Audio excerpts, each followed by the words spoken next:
International day against drug abuse anti drug rally. Barrackpore police commissioner মাননীয় নগরপাল শ্রী মুরলীধরের উদ্যোগে Barrackpore police কমিশনারের অন্তর্গত মাদক বিরোধী সচেতনতা বৃদ্ধির লক্ষ্যে এক বর্ণাঢ্য পদযাত্রার ও অভিনব সচেতনতা শিবিরের আয়োজন করা হয়েছে।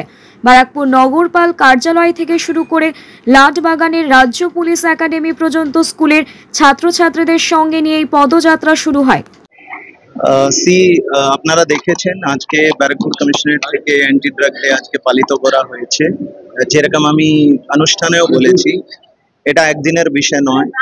আজকে হয়তো আমরা কিছু স্কুলের ছাত্রছাত্রীদেরকে এখানে ডেকেছি, একটা আমাদের বার্তা ওদের কাছে পৌঁছানোর আমরা চেষ্টা করেছি, কিন্তু আমরা একটা এরকম পরিকল্পনা করছি, এই জিনিসটাকে আমরা ইয়ার বছর চালাতে চাই, পুরো বছর চালাতে চাই এবং তার একটা স্ট্র্যাটেজি আমরা ডেভেলপ করছি, যাতে এই যে সচেতনার মাধ্যমে যে ভালনারেবল সেকশন আছে তাদেরকে একটু আগে থেকে অ্যালার্ট করা।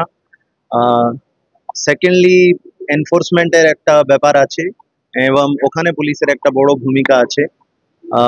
ব্যারাকপুর কমিশনারেটের কিছু কিছু এলাকা আছে যেখানে এরকম ইলিগাল ড্রাগ গুলো যে আছে ওটা হয়তো অনেক পরিমাণে আসে, বিক্রি হয়। তো সেটার ক্ষেত্রে আমরা স্পেশাল টিম গঠিত করে আমরা চেষ্টা করব ওটাতে আরো আমরা এনফোর্সমেন্ট জোরদার করতে পারি, যাতে এই জাতীয় মাদক শহরে না ঢুকতে পারে। Thank you.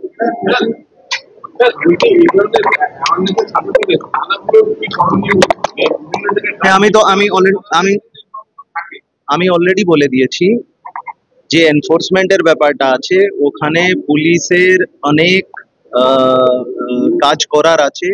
তো সেটার ক্ষেত্রে আমাদেরকে স্পেশাল ড্রাইভ করার যদি কথা থাকে সেটা আমরা করব, স্পেশাল টিম যদি আমাদেরকে গঠিত করতে হবে সেটা আমরা করব, কিন্তু আমাদের এনফোর্সমেন্ট ড্রাইভটাকে আমরা জোরদার করব।